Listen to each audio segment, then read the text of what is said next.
शाम की चाय में आपको बहुत बहुत good evening and this is your host doctor Rafia. आज हम बात करेंगे खुशी की। यस, आज हम बात करेंगे खुशी की। खुशी क्या होती है, ये कैसा एहसास है, इसको हम अपनी ज़िंदगी में कैसे ला सकते हैं। कुछ लोग खुश क्यों नहीं होते हैं, कुछ लोग खुशी को अपनी ज़िंदगी में परमानेंट पार्ट क्यों नहीं देते हैं, कुछ लोग ज़्यादा नेगेटिव क्यों रहते हैं, कुछ लोग ज़्यादा पॉजिटिव क्यों रहते हैं, ये सब माइंडसेट्स क्या हैं। शुक्रगुजारी क्या चीज़ है, इंसान कैसे शुक्रगुजार हो के खुश हो सकता है। कंपैरिजन और अपनी ज़ात से कंपैरिजन या औरों का कंपैरिजन करने पे कितनी आपके अंदर डिससैटिस्फैक्शन आ सकती है, कितने आप अपने बारे में अपना, एक तो आपका एतमाद कम होगा, खुशी कम होगी, जीने की उमंग कम हो जाएगी। जीने की उमंग क्या होती है, उम्मीद क्या होती है, वो कैसे अटेन की जाए। इसके लिए कोई एज ग्रुप नहीं है, इसके लिए कोई जेंडर का भी वो नहीं है, इसके लिए आपके कोई सोशो इकोनॉमिक स्टेटस का भी वो नहीं है। ये एक फीलिंग है। इसके लिए आप 80 साल के हों, 90 साल के हों, 100 साल के हों या 2 साल के बच्चे हों, सब लोगों का हक है खुश होना। अच्छा जी, हमारे सोशल मीडिया के फोरम्स को आप मत भूलिए। फेसबुक, इंस्टाग्राम हैंडल, यूट्यूब का चैनल, ये सब आपने लाइक, फॉलो, सब्सक्राइब करने से हमें बड़ी खुशी मिलेगी। और दूसरी बात, आप हमको फीडबैक दे सकते हैं feedback@agenow.tv पे। ये आपका फीडबैक जो है ना, ये इस प्रोग्राम को और 4 चांद लगाएगा, उस प्रोग्राम को और आपके हिसाब से इम्प्रूव करेगा जिस तरह आप चाहते हैं, ताकि आपका ये जो 1 घंटा है चाय का, जिसमें आप चाय इन्जॉय करते हैं। देखिए, हम बात भी चाय इन्जॉय करने की करते हैं, ये नहीं कह रहे कि रूटीन के आगे जाना और आगे पी ले, नहीं, हर चीज़ को इन्जॉय करते हुए करें। चाय भी इंजॉय करते, चाहे आपके पास काम का इतना बड़ा पाइल पड़ा हो, लेकिन उस चाय का एक एक सिप आप इंजॉय करते हुए पिएं, तो आप उसको वाकई में इंजॉय करेंगे, आपको वाकई में खुशी महसूस होगी। और हमें इस वक्त एक छोटी सी ब्रेक लेने में कोई तकलीफ महसूस नहीं हो रही। छोटी सी ब्रेक ले रहे हैं, विल बी राइट बैक।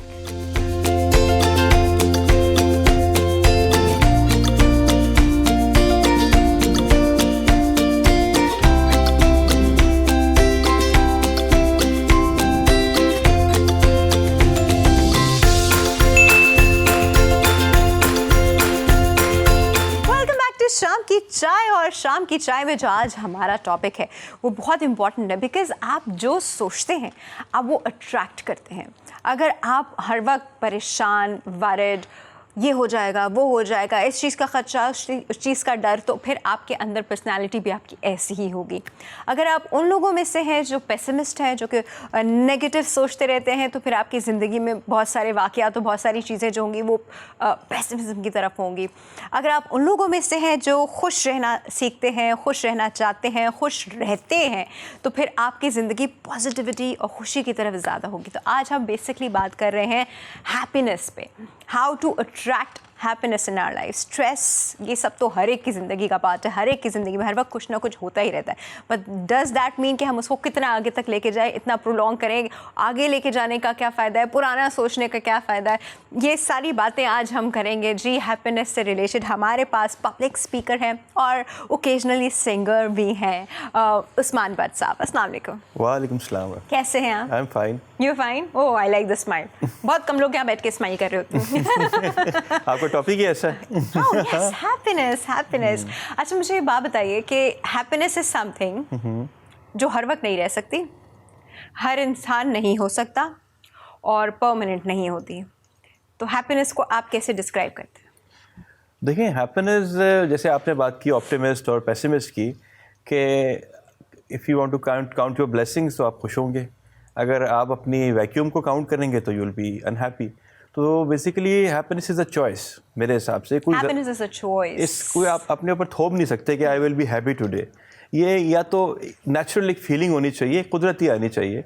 कुछ लोगों को दूसरों की हेल्प करके खुशी मिलती है, कुछ लोगों को कुछ काम करके खुशी मिलती है, कुछ लोगों को अपने पैशन को फॉलो करके खुशी मिलती है, कुछ लोगों को अपने पेरेंट्स के साथ टाइम स्पेंड करके, फैमिली के साथ। तो ये हर एक के अपने अपने सोच होती है, लेकिन जिस चीज़ से आपको खुशी मिलती है, ट्राई टू फॉलो इट। आपको फिर हैप्पीनेस के पीछे भागना नहीं पड़ेगा, हैप्पीनेस खुद आपके पीछे भागेगी। ये हैप्पीनेस हमारे पीछे कैसे भागेगी, भागती नज़र क्यों नहीं आती है? अच्छा, हम यहाँ पे बात करते हैं कि देखिए, डेली बेसिस पे जिस तरह की हमारी लाइफ कॉम्प्लेक्स या बहुत ही ज़्यादा सिंपल है, तो उसमें होता ये है कि हर तरह का इवेंट हमारी ज़िंदगी में हो रहा होता है, अच्छा बुरा, कभी कुछ भी नहीं, कभी कुछ मीन नहीं करता, कभी हम बोर हो रहे होते हैं, कभी हम कुछ देख के एंटरटेन हो रहे होते हैं, लेकिन हमारे दिमाग में एक वक्त में बहुत सारे इमोशंस चल रहे होते हैं और यूजुअली जो इमोशन डोमिनेट करता है ना, वो इमोशन वो होता है जो कि आपको किसी न किसी बात पे बॉदर कर रहा होता है। तो हम उस चीज़ को ओवरकम कैसे करें? देखिए बात ये है कि if something is bothering you, try to do something about it. That is like all the time, 24 hours something is bothering दो you. चीज़ें हैं, एक चीज़ मुझे बॉदर कर रही है, मैं उस पर कुछ कर सकता हूँ, हाँ. और एक चीज़ मुझे बॉदर कर रही है मगर मैं उस पर कुछ नहीं कर सकता। तो अगेन ये चॉइस है, अगर if there something which is bothering you, अगर ये जूता मुझे तंग कर रहा है, चुभ रहा है बार बार, तो मैं इस पे क्रिप करने से बेहतर या तो मैं जूता तब्दील कर लूँ या do something about it. Exactly. लेकिन अगर कोई ऐसी चीज़ है which is beyond my control, तो उस पर वरी करने से बेहतर है कि मैं उन चीज़ों पर वरी करूँ जिसपे मेरा इख्तियार है, मैं कुछ कर सकता हूँ। अच्छा, उन चीज़ों पे अगर वरी ना करें जो आपके अब बियॉन्ड आपके कंट्रोल में, आपके इख्तियार से बाहर हैं, तो फिर हम क्या करें उन चीज़ों को, उन चीज़ों में एडजस्ट हो जाएं, उन चीज़ों को लेके समझें, उन चीज़ों को अपने ऊपर लाइट कैसे करें? देखिए बात ये है कि I am responsible for my actions. आपके जो एक्शंस हैं, अगर ठीक है शहर में हर बंदा एंड माई रिएक्शंस, हाँ, हर बंदा कचरा फेंक रहा है अगर रोड की साइड पे, हाँ. तो मैं हर एक को रोक नहीं सकता। मैं अपने आप को रोक सकता हूँ कि मैं अपना कचरा गाड़ी में रखूंगा, जब मैं घर पहुंचूंगा मैं उसको डस्टबिन में डालूंगा, और ये चीज़ मैंने अपने बच्चों को भी सिखानी है। तो ये मेरी और मेरी फैमिली की जिम्मेदारी है, तो ये मुझे करना ज़रूरी है। जब ये मैं करूँगा मुझे सेटिस्फैक्शन मिलेगी कि मैंने अपना रोल प्ले कर दिया है। ठीक है, अगर इस चक्कर में कि हर बंदा जो है, बादशाह ने कहा कि दूध डालो इसमें, तो हर बंदे ने कहा मैं क्यों दूध डालूँ, पानी डाल देता हूँ, तो सुबह हमाम में सब पानी ही पानी था। तो बात यह है कि you are responsible for your own happiness. मेरी हैप्पीनेस किसी और पे डिपेंड नहीं करती, फेसबुक पे डिपेंड नहीं करती कि उसने जो है आज कहाँ खाना खाया है और उसने कहाँ सेल्फी बनाई है। मेरी हैप्पीनेस डिपेंड करती है कि मुझे जो है, ये फेसबुक हम फेक बुक कहते हैं बाय द वे। हाँ, तो है ही फेक। हाँ, तो अपनी मसनूई खुशी के पीछे भागने से बेहतर है जेन्युइन हैप्पीनेस की तरफ भागें, जिसमें एट द एंड जब रात को आप सो रहे हो तो आप कहें कि आज मैंने जो है बहुत मुतमईन दिन गुजारा है। नहीं, सोने से पहले कैसे कहें? हाँ, सोते हुए कैसे कहेंगे? सोने से पहले आप अपने आप को ये सेल्फ टॉक करते हैं, हम सब टॉक करते हैं, एनालाइज करते हैं पूरे दिन की। जैसे मैंने कहा ना, आप अपना डेबिट और क्रेडिट को चेक करें कि आज मैंने क्या काम मेरे साथ अच्छा हुआ, क्या काम बुरा हुआ, और अगर आप at the end you thank God कि यार ये चीज़ें मेरी अच्छी हुई हैं, थैंक यू सो मच, और आप पीसफुली सोएं, तो ये आप पूरी चेन रिएक्शन कर रहे हैं, अगले दिन भी ऐसे ही चलेगा। लेकिन अगर आप कुड़ते हुए सोएंगे, अगले दिन वही जो चीज़ एंडिंग बैलेंस होगा वो ओपनिंग बैलेंस हो जाएगा। सही। तो अगेन बात घूम फिर के हुआ, इट्स योर चॉइस। क्या बैंकर की तरह बात कर रहे हैं, माशाल्लाह। क्योंकि बैंकर भी हैं बाय प्रोफेशन। तो बात ये कि इट्स योर, मतलब हैप्पीनेस इज़ नॉट जो आप किसी से ज़बरदस्ती छीन सकते हैं, या तो आप जो लोग मतलब आप सोचें बुरी से बुरी सिचुएशन में भी होते हैं, उसके अंदर भी पॉजिटिव चीज़ सोचने की कोशिश करते हैं कि क्या मुझे इससे क्या सीखने को मिल रहा है। It's all based on your own experience कि आप क्या इसको कैसे इंटरप्रेट करना चाहते हैं। अच्छा, अब मुझे बताइए कि आई थिंक पर्सनालिटी टाइप्स होती हैं, लोगों की टाइप्स होती हैं। कुछ लोग हमेशा ग्लूमी और कोई ना कोई इस तरह की स्टेट में ही रहना पसंद करते हैं, और कुछ लोग खुश होना पसंद करते हैं। कुछ लोग नॉर्मल होते हैं, मतलब वो कहते हैं कि हाँ ठीक है, इट्स पार्ट ऑफ लाइफ, और वो क्वाइटली अपनी ज़िंदगी में चलते रहते हैं। तो अब मुझे बताइए, लॉ ऑफ अट्रैक्शन इन लोगों के हिसाब से क्या है?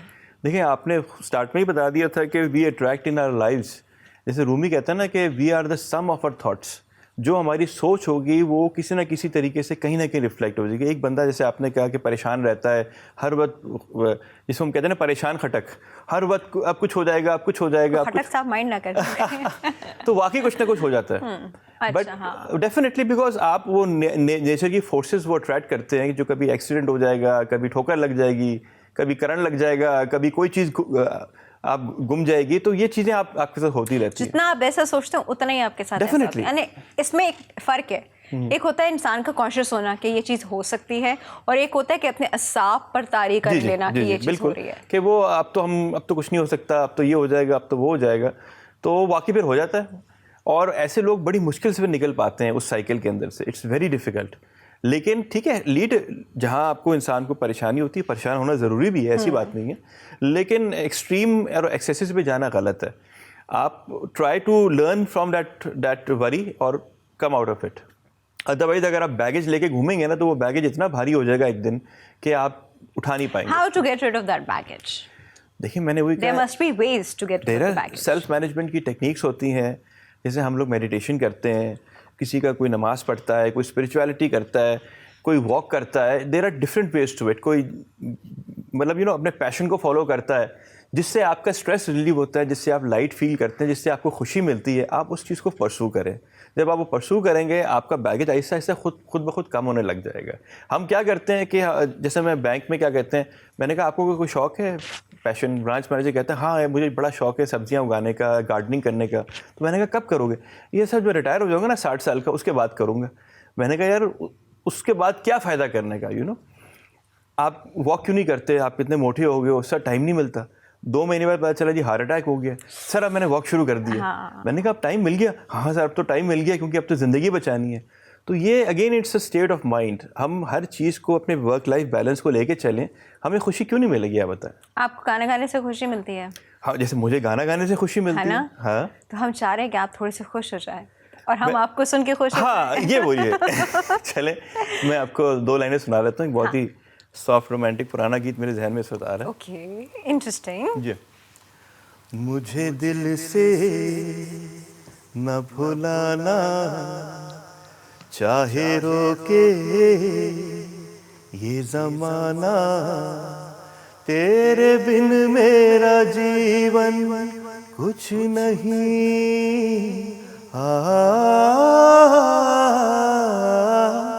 तेरे बिन मेरा जीवन कुछ नहीं, कुछ नहीं, कुछ नहीं।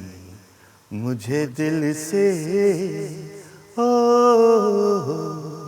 न भुलाना, चाहे रोके हो ये ज़माना।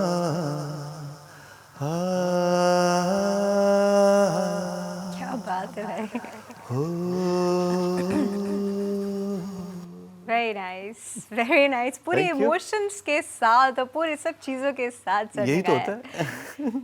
ये गाना बहुत अच्छा है, आपने गाया भी बहुत अच्छा है। मसला यही है ना एक्सपेक्टेशंस का। खुशी और एक्सपेक्टेशन, इन दोनों की लड़ाई होती है। भाई ये तो है, ये तो रहेगी अब हमेशा। वो भी देखिए इससे क्या कह रहे हैं कि मुझे दिल से मत भुलाना। हाँ। अरे भाई छोड़ो, जब चली गई तो चली गई, जाने दो। अभी गई नहीं है इसलिए रोक रहा है कि भुलाना नहीं। नहीं वो अब जाके वो भुलाए नहीं भुलाए वो उसका हेडेक है। तो आपको क्या प्रॉब्लम, आपको एक्सपेक्टेशन लगा के बैठे हो। हो जाती है। एक्सपेक्टेशंस का हमारे एक्चुअली मजाक अपनी जगह, बट एक्सपेक्टेशंस का प्रॉब्लम होता है हर इंसान का। किसी का अपनी जॉब से एक्सपेक्टेशन होती है, किसी की अपनी लाइफ से एक्सपेक्टेशन होती है, किसी के अपने बच्चों से एक्सपेक्टेशन होती है, किसी की अपने पार्टनर से एक्सपेक्टेशन होती है। ये एक्सपेक्टेशंस जो है ना हमको कहीं का नहीं छोड़ती। एक छोटी सी ब्रेक लेते हैं, will be right back.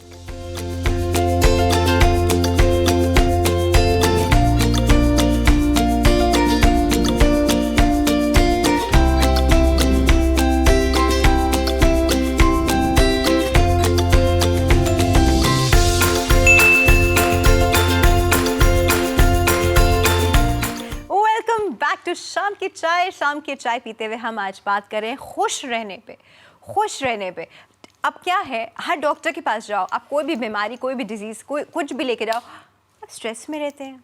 Obviously 90% हमें स्ट्रेस ही होता है, 10% हम कुछ और सोच रहे होते हैं। स्ट्रेस में ना रहने की टेक्निक क्या है? स्ट्रेस मैनेजमेंट बताइए। देखिए आप चाह रही हैं कि समंदर को जो है ना कूजे में बंद कर दे आज कर दे सर। देखिए जैसे मैंने पहले हाथ में बताया कि फॉलो सम पैशन। दूसरी बात ये है कि जिस चीज़ से आपको स्ट्रेस मिल रहा है, try to do something about it. I will tell you what, आप कह रहे हैं फॉलो योर पैशन। वो पैशन करते हुए भी ना, वो पैशन के लिए you need to have a slight happiness in you. जब आप बहुत उदास और बहुत ही ग्लूमी और बहुत ही सैड उसमें होते हैं तो आपका अपना कुछ भी करने का दिन नहीं जा रहा। यही तो चीज़ है ना कि आपको उससे निकलना है। थोड़ी शुरू में थोड़ी कॉन्शियस एफर्ट करनी पड़ेगी आपको। Do something about it. जब आपको करेंगे ऐसे ऐसे तो आपको खुशी मिलेगी। और ये हम खुद कर सकते हैं। क्यों नहीं कर सकते? हमारे पास पावर्स हैं इन सब। क्यों नहीं कर सकते? जब आपके पास पावर है गमज़दा होने का, तो आपके पास पावर खुशी में आने का क्यों नहीं है? ये बात तो है। देखिए आप पे भी गम मुसल्लत तो नहीं किया ना, आपने खुद अपने ऊपर लिया उसको। एग्जैक्टली। आपकी नौकरी में प्रमोशन नहीं हुई, आपकी मनपसंद लड़की की किसी कहीं और शादी हो गई, कोई भाई से लड़ाई हो गई, तो ये बंगाली बाबा से कांटेक्ट करें। देखिए एक्शन तो हो गया, अब थोड़ा सा समझने की कोशिश करें। एक्शन हो गया, रिएक्शन किसके हाथ में है? या तो मेरे हाथ में है। देखिए जो होना था वो हो गया। Now how you take about it, it's in my hands. या तो मैं उसको नेगेटिवली ले लूँ, reaction is in my hands, या मैं उसको पॉजिटिवली ले लूँ। तो ये चीज़, ये इख्तियार हमारे हाथ में है। अगर आप ये पावर किसी और के हाथ में दे देंगे कि मेरी खुशी और गम इसके ऊपर डिपेंडेंट है, या ये खुश होगा या गम करेगी तो फिर मैं खुश होऊंगा या गम करूँगी, तो गलत बात है। तो थोड़ा सा कॉन्शियसली सोचें कि क्या ये मुझे अपने ऊपर सारी ज़िंदगी शायरी की तरह गम मुसल्लत करना है, या मुझे इस चीज़ से कुछ सीखना और आगे निकलना है। सेंस ऑफ बिलोंगिंग, अपनी ही इमोशंस की सेंस ऑफ बिलोंगिंग आपकी अपनी होनी चाहिए। किसी और से रिलेट कर लेंगे तो वो आपके साथ पैदा तो नहीं हुआ, वो आपके साथ जब दुनिया से लोग जाएंगे वो आपके साथ जाएगा भी नहीं, तो आप उसको अपने ऊपर क्यों मुसल्लत करें? थोड़ा सा हैव योर ओन इमोशंस। हाँ, थोड़ा सा अपने आप को साइड पे करके एज ए न्यूट्रल अपने आप को देखें कि भाई क्या मैं सही दिशा में जा रहा हूँ या नहीं, या जा रही हूँ या नहीं जा रही। देन आपको नहीं देख पाते, पता है लोग। आप बात करें कि अपने आप को ऐसे एनालाइज करें, जब लोग सिचुएशंस में होते हैं तो नहीं देख पाते ना, इसीलिए तो फिर काउंसलर्स होते हैं, इसलिए तो फिर साइकेट्रिस्ट होते हैं, इसलिए तो सेल्फ हेल्प बुक्स होती हैं, इसलिए तो यूट्यूब होता है। तो do something about it. Even spirituality भी होती है, रिलीजन भी होता है, अच्छे दोस्त भी होते हैं। अगर आप अपने कोई सेल्फ हेल्प नहीं लेंगे, कोई मदद नहीं लेंगे, तो प्रॉब्लम पड़ जाएगी आपको। Do something, do what works best for you. अच्छा, कब आपको लगे कि you actually need a help for this? मतलब ये आपके बस से बाहर की बात हो रही है। लोग ये भी तो नहीं रियलाइज कर पाते हैं। देखिए, बात है कि जब आप चीज़ें भूलना शुरू हो जाएं, आप किसी को बात कर रहे हैं, आप किसी और ख्यालों में लगे हुए हैं, आपके घर के अंदर फ्रिक्शन होना शुरू हो जाए, दफ्तर में फ्रिक्शन शुरू होना हो जाए, that means these are signals कि अब आपको कोई हेल्प की ज़रूरत है। You are unable to control it Yes, yourself. या आप प्रेजेंट में नहीं रह पा रहे, या तो पास्ट में रह रहे हैं या फ्यूचर में रह रहे हैं। देखिए, past is history, future is mystery. ठीक है जी, जो हो गया वो नहीं हो सकता, और आगे जो होना है वो किस पे डिपेंड करता है? प्रेजेंट पे। तो अगर आप जिस पे आपका फोकस प्रेजेंट है उस पे नहीं होगा, तो फिर आगे फ्यूचर तो आपका तबाह हो जाएगा ना। तो अगर आप खोए हुए हैं, हर वक्त परेशान हैं, तो ये सिग्नल्स आपको खुद देखने पड़ेंगे, या कोई आपको वाइफ या मियाँ बीवी कुछ बताएं कि भी टेक सम हेल्प। हाँ, आपके रिलेटिव्स, आपके घर में आपके पेरेंट्स, आपके स्पाउस, इस तरह लोग आपको बताते हैं कि there is something wrong with you. कभी-कभी आपको खुद भी नहीं पता होता कि देयर इज समथिंग रॉन्ग। और उसमें कोई शर्म नहीं है टू टेक हेल्प, ये तो अच्छी बात है। हाँ, नहीं, वो कॉन्सेप्ट तो मैं कहती हूँ that concept is died out. के लोग कहते थे ना साइकियाट्रिस्ट के पास जाना है, साइकोलॉजिस्ट पागल हो गए। मैं कहती हूँ जो लोग सही होते हैं और सही रहना चाहते हैं वो लोग जाते हैं, जो लोग सही नहीं रहना चाहते वो पागल हो जाते हैं। एक जमाने में आप सही कहते थे, यार तुम पागल हो गए जो साइकियाट्रिस्ट के पास जा रहे हो या हीलर के पास जा रहे हो। नहीं, इसमें कोई बुरी नहीं है। हर एक के स्ट्रेस लेवल्स और स्ट्रेस ट्रिगर्स अलग अलग होते हैं। Exactly. अगर कोई जाता है तो इसमें ये तो अच्छी बात है। ये तो अच्छी बात है। इसका मतलब है कि you are self conscious about yourself, you want to come out of something. ये तो अच्छी स्टेप है ना, एफर्ट कर रहे हैं, उसको अप्रिशिएट करना चाहिए। एग्जैक्टली। तो उसको इस तरह पॉजिटिवली सोचा करें। अच्छा, अब हम बात करते हैं कि देयर आर डिफरेंट लॉसेस जिसकी वजह से एक इंसान काफ़ी लंबे तक भी कभी ग्रीफ में चला जाता है। जैसे पेरेंट्स का loss, that is something which is जो कि अप्रॉक्सीमेटली मुझे लगता है कि होना ही है 99% लोगों के साथ, लेकिन हम लोग रेडी नहीं होते जी। मतलब शायद हम लोग को इक्विप नहीं किया गया हमारी तरबियत में या फिर हमारी एजुकेशन में कि हम ग्रीफ से बाहर कैसे आ सकें। ये पूरी एक थेरेपी, ये पूरी एक ट्रीटमेंट है और ये इंसान अपने आप खुद भी कर सकता है, लेकिन लोग इस चीज़ को बिल्कुल इक्विप नहीं होते। एक चीज़ पता है, this something it's going to happen, आज नहीं तो कल, सूनर और लेटर। हाँ, बट जब भी होगी ऑब्वियसली दुख होगा, पर वो इतना दुख कि आप उससे बाहर भी ना आ सके। What are the ways of coping up with grief? देखिए, सबसे बड़ा हीलर तो टाइम ही होता है किसी भी ग्रीफ का। मेरी अपने ऑफिस के अंदर एक खातून थी, उन बेचारी के वालिद और वालदा 1 महीने के स्पैन में दोनों चले गए। Ouch. और 1 साल इस बात को हो गया, अभी भी बैठे बैठे बेचारी वो रो पड़ती है। तो उनकी बेसिकली रोने से उनकी हीलिंग हो रही है बेसिकली, तो मैं उनको रोने देता हूँ, because that is how she will heal. कोई 6 महीने में हील कर देता है, कुछ साल में करता है। आपको लगता है लोग रोने से हील हो जाते हैं? अच्छी बात होती है। ये एक बड़ा है ना कि जो मर्द है तो दर्द नहीं होता, रोना नहीं चाहिए, ये ऑल नॉनसेंस। होना चाहिए। छोटे फ्लोर से फेंके नीचे, पता चलेगा। ये healing is, crying is a form of healing, जिससे आपके नेगेटिव इमोशंस और आपके जो अंदर भरा हुआ होता है लेस निकलता है। अच्छी बात है, it makes you feel light, और ये अच्छी चीज़ है। कोई बहुत सारे हम कहते हैं खुले मैदान में जाके चीखो, that also lets out all your negative. आपकी सराउंडिंग में लोग कहेंगे फिर पागल हो गए। तो डू व्हाट वर्क्स। अगर आपके कोई लव्ड वन अल्लाह के पास चला गया है तो सेलिब्रेट द लाइफ ही और शी लिव्ड, कि देखें इन्होंने अपनी ज़िंदगी में कितना अच्छा दिया, आपको पैदा किया, आप उनकी लेगेसी को आगे लेके चल रहे। Try to recall the positive things, और वो क्या वो आपको नहीं आती उस वक्त, पॉजिटिव थिंग याद नहीं आती, सिर्फ ये याद आता है कि द पर्सन इज गॉन। देखें वो तो मैंने भी जाना है एक दिन, आपने भी जाना है, सबने ही जाना है। That is what I am saying, एक चीज अंडरस्टूड है लेकिन उसकी अंडरस्टैंडिंग नहीं है। देखिए उसमें फिर फेथ आ जाता है, चाहे वो रिलीजन आप कोई भी फॉलो कर रहे हो, वो हमें आपको फेथ आपको बहुत जो है ना स्ट्रेंथ देता है, फिर आप फेथ से भी क्लोज हो जाए। There is no hard and fast answer to this, ये हर एक का अपना है, हर एक का स्ट्रेंथ और विल पावर अलग होती है, लेकिन ऊपर वाला जब इतनी तकलीफ देता है तो साथ में सहने के भी जो है वो एबिलिटी देता कुदरत ऐसी नहीं है कि वो आपको फिर ऐसे ही छोड़ देती है, कुछ ना कुछ बैलेंस कर देती है किसी ना किसी तरीके से। ऐसा क्यों है फिर लोग पागल हो जाते हैं? देखें वो इसको किस लेवल का सदमा लगा है, क्या सेटबैक था, वो क्या स्टेट ऑफ माइंड में था, या जैसे आपने बोला क्या एक्सपेक्टेशंस थी, ये तो देखना पड़ेगा केस टू केस। लेकिन कुछ लोग वाकई जो असाब जिनके जो है इतने मजबूत नहीं होते, दे टोटली गो बरसक, बिल्कुल पागल हो जाते हैं। आप सही कह रही हैं, they lose their senses, they lose their senses, उनके ऊपर कुछ भी उस पर काम नहीं कर रहा। I have seen people on road जो कि अच्छे खासे घरों के थे, इनका बिजनेस तबाह हो गया तो वो बिल्कुल बिजनेस तबाह हो गया, या पेरेंट्स चले गए, या कोई लव्ड वन जैसे चला गया कुछ, तो वो लोग बिल्कुल रोड्स पे आ गए, एडिक्शंस में पड़ गए, चीज़ों में पड़ गए, जिंदगी तबाह हो गई उनकी, तो वो इस कंडीशन में आ गए। Why they couldn't cope up? देखिए बात ये है कि लाइफ इज़ द पेंडुलम, ऊपर जाती है नीचे जाती है। जब आप नीचे होते हैं तो अब ये चॉइस है कि मैं नीचे से मुराद अब घड़े में चला जाऊं या बैक स्विंग करूं।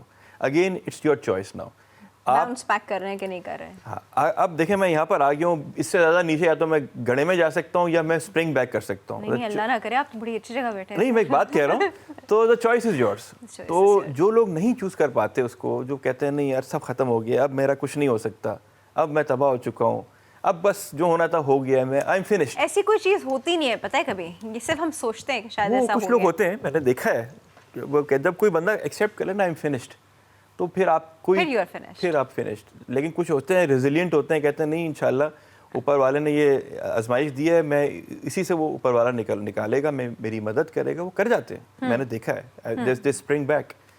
तो अगेन कहना आसान है मेरे लिए, लेकिन जिन पे आती है, जिन पे गुजर रही होती है, तो ऐसे बहुत बेताशा एग्जांपल्स हैं आपके पास। लेकिन पता है क्या, जब आप अपने सराउंडिंग में देखते हैं ना लोगों को, कि सिर्फ मैं नहीं हूँ जो इस तरह के किसी फॉर्म ऑफ ग्रीफ में है, जी उसके साथ ये हुआ हुआ है, उसके साथ ये हुआ हुआ है, उसके साथ ये, वो भी तो हंस बोल रहे हैं, वो भी तो खा पी रहे हैं, वो भी तो एक नॉर्मल जिंदगी गुजारने की कोशिश करे। कितने लोगों ने फ्रॉम स्क्रैच, फ्रॉम जीरो अपनी जिंदगी दोबारा शुरू की है, जिसमें उनका हर तरह का लॉस था, जहाँ पे लग रहा था कि बस this is the end of life, you know. और उन्होंने फ्रॉम जीरो अपनी जिंदगी एट द एज ऑफ 40, 50, 60 दोबारा शुरू की है। तो दोबारा से जिंदगी शुरू करने का कोई एज नहीं होती, मुझे लगता है। I totally agree. अच्छा, लोग एक पॉइंट सोचते हैं कि अब क्या रह गया मेरी जिंदगी में।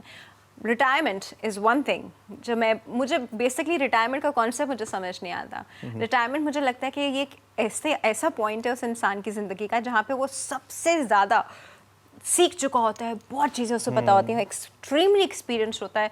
जब हम उससे बहुत कुछ सीख सकते हैं तो उसको रिटायर कर देते हैं और उसको ये बताते हैं कि तुम फालतू हो गए हो, तुम बेकार हो गए हो, तुम्हारी एज ख़त्म हो चुकी है, अब तुम घर में बैठो और अपने अल्लाह अल्लाह करो और ऊपर जाने की तैयारी करो। नहीं, सीरियसली रिटायरमेंट का कॉन्सेप्ट मैं ऐसे लेती हूँ। जनरली ऐसे होता है, लेकिन मैं ऐसे, जैसे मेरी इंडस्ट्री में मैंने बहुत लोग देखा है जो 60 के बाद भी काम कर रहे हैं।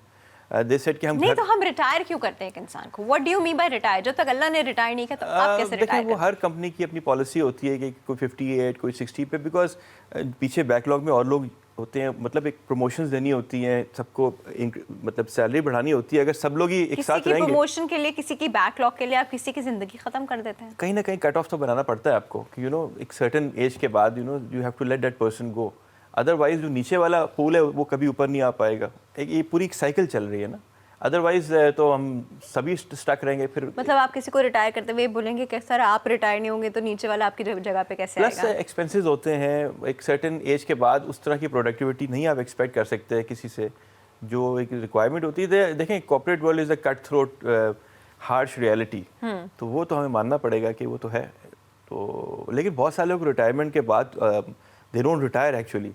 कोई पढ़ा रहा है, कोई कॉन्ट्रैक्चुअल कहीं और जॉब कर रहा है, कोई कुछ कर रहा है। मैं ऐसे लोगों को जानता हूँ 64, 65 प्लस तक वो काम करे जा रहे हैं। दे सेड कि we want to do it as long as we can do it. नहीं, एक्चुअली आपका अपना काम है, अपना बिजनेस, अपनी, वो तो फिर आप 70 जब तक as long as you are living you doing it. अच्छा सर, इसी बात पे ना, इस गमज़दा बात पे, रिटायरमेंट का कॉन्सेप्ट जो है ना, मुझे बड़ा I don't know, I find it scary. And बहुत सारे लोग रिटायरमेंट से डरते भी हैं। आफ्टर रिटायरमेंट लाइफ, एक होती है आफ्टर लाइफ, उससे भी डरना चाहिए। एक होती है आफ्टर रिटायरमेंट लाइफ, कि अल्लाह ना करे किसी पे डिपेंडेंट हो जाए for anything in the world. इस सिचुएशन पे कुछ सुना दें, खुश होने का टाइम आ गया। रिटायरमेंट वैसे ही कुछ और, वैसे कुछ सुना दें, चल कुछ और सुना दो। खुश कर दीजिए प्लीज। अभी हम थोड़े सैड हो गए हैं। अरे अरे अरे, सैड नहीं होना। चलिए, अभी शाम का मौका है, तो शाम से हिसाब हाँ से, हाँ, हमारी शाम की चाय का टाइम चल रहा है। हाँ हाँ, शाम से पहले आना, मतलब दोपहर में। धूप सारी ढल रही हो, शाम से पहले आना, धूप सारी ढल रही हो, फूल सारे खिल रहे हो, मौसम सारे ले आना, शाम से पहले आना, धूप सारी खिल रही हो, शाम से पहले आना। क्या बात है सर, एक तो शाम से पहले बुला रहे हैं, धूप में, गर्म धूप में आप इस बेचारी को बुला रहे हैं। चल, इसी बहाने फंस गई। एग्जैक्टली, कुछ चीजें बड़ी मजे की होती है, तो उनको प्रैक्टिकली हम सोचे तो बड़ी फनी लगती है। सारे मौसम भी लेकर आ रही है, क्या है वो? उस जमाने का गाना था, उस जमाने में चीज अच्छी लगती थी, आज लोग हंसते हैं। नहीं, पता है, एंटरटेन भी होते हैं, अच्छे भी लगते हैं गाने सुनने में। जिस तरह आप गा रहे हैं, इतने अच्छे तरीके से गा रहे हैं, मतलब सुनने में भी अच्छा लग रहा है। लेकिन थोड़ा सा हम वर्बल मीनिंग की तरफ जो है, हम लोगों को जिस तरह पढ़ाया जाता था हमारे उसमें, इस शेर की तशरीह की उस तशरीह के बीच में मैं सोचती थी ये क्या खा रहा था जब इसने ये शेर लेकर। सही कहा आपने। लेकिन सर, खुश रहना इज अगेन एन ऑप्शन। हाँ बिल्कुल। आप जितनी बुरी चीज़ सोचना चाहते हैं सोचें, फिर आप ही गम में रहेंगे। आप जितनी लाइफ को पॉजिटिवली लेंगे, हमेशा अपने अंदर एक होप, डेफिनेटली होप जगा के रखें कि बिल्कुल। ये चीज़ कैन गेट बेटर, ये चीज़ अच्छी हो जाएगी, या ये चीज़ एक नई चीज़ है। आप अपने अंदर हमेशा एक एम और होप रखेंगे तो आप हमेशा खुश रहेंगे। आप खुद भी बड़ी अच्छी मोटिवेशनल स्पीकर बन सकती हैं, बड़ी अच्छी बातें कह रही हैं। सर, ये सब कुछ मैंने जिंदगी से सीखा है। चलिए sir, thank you so much for coming. बहुत मजा आया उससे बात करके, हम तो एकदम खुश हो गए। देखिए, थैंक यू सर। ये होता है पर्सनालिटी का जादू। सर की पर्सनालिटी का जादू आप चेक कीजिए। चलिए सर, हम एक छोटे से ब्रेक ले रहे हैं। आप लोग हमें हमारे सोशल मीडिया के फोरम्स पे ज़रूर फॉलो कीजिएगा, which is Facebook, Instagram and YouTube. Follow, like, subscribe, और आप हमको फीडबैक भी दे सकते हैं, feedback@agenow.tv पे। एक छोटे से ब्रेक है, we'll be right back.